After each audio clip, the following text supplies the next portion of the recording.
बुलढाणा जिल्ह्यातील प्रति पंढरपूर म्हणून संत श्रेष्ठ गजानन महाराजांचं मंदिर प्रसिद्ध आहे। आज गजानन महाराजांचं दर्शन घेण्यासाठी लाखो भाविक शेगावात दाखल झालेत।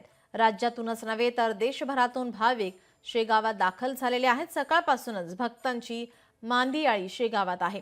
आज आषाढी एकादशीला जे पंढरपूरला विठ्ठलाच्या दर्शनाला जाऊ शकत नाहीत त्यांनी शेगावात गजानन महाराजांचं दर्शन घेतल्यावर त्यांना तितकंच पुण्य मिळतं अशी आख्यायिका असल्याने आज सकाळपासूनच शेगावात भाविक भक्तांची मांदियाळी पाहायला मिळतेय। सगळ्याला आई बाबाला सगळं सुखी ठेव, मला सुखी ठेव, हेच मागणं आहे माझं। तर आम्हाला भरपूर अनुभव आलेला आहे गजानन महाराजांमुळे। आम्ही जसं पाहिलं तसा अनुभव व्यक्त नाही करू शकू राहिलो।